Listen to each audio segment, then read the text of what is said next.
Hi, my name is Gabriel Gadsden. I have a sports blog called Gabe Sports Commentary, any and everything about sports. You can read it at gabesportscommentary.com.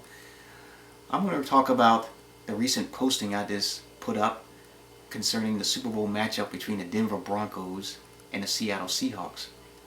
This matchup puts the Denver's #1 offense versus the Seahawks' #1 defense. Here's my analysis on which team is going to win the Super Bowl and how they're going to win it. So here I'm going to give you my analysis of what each team has to do to win the game and ultimately my prediction. For the Seattle Seahawks, they must establish the running game. The running game does two things. First, it opens up the passing game for Russell Wilson to get the ball to his wide receivers, and it also controls the time of possession.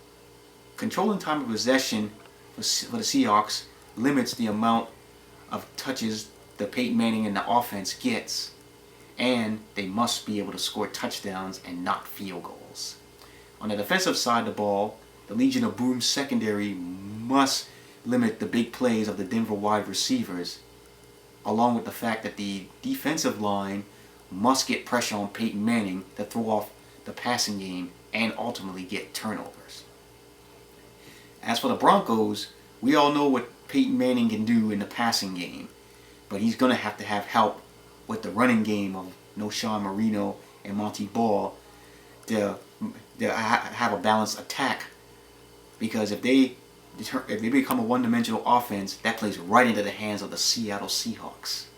On the defensive side of the ball, they must stuff the running game and make Russell Wilson beat them with his arm only and not his legs. Because if Russell Wilson can be contained in the pocket, then the receivers are going to have a hard time getting open. The Broncos defense must stuff the running game and keep Russell Wilson in the pocket.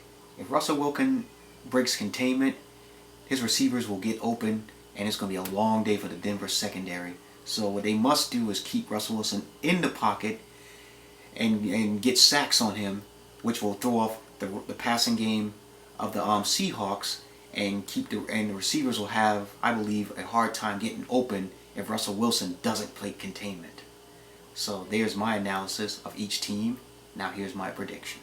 Most of the talk has been about Peyton Manning, Russell Wilson, Marshawn Lynch, the wide receivers of the Broncos versus the Legion of Boom secondary of the Seahawks. But this game is going to be won by which line wins the battles at the line of scrimmage the most, meaning the Denver Broncos offensive line versus the defensive line of the Seattle Seahawks.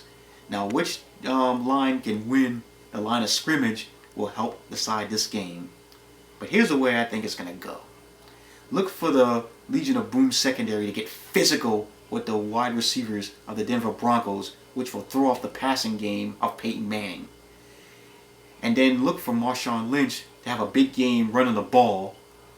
And then ultimately, Russell Wilson will lead a game-winning drive, which will result in a field goal, propelling the Seahawks to become Super Bowl champions of the National Football League.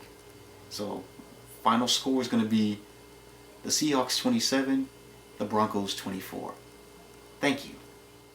If you want to read more about my analysis of the Super Bowl, then go to gabesportscommentary.com. Thank you.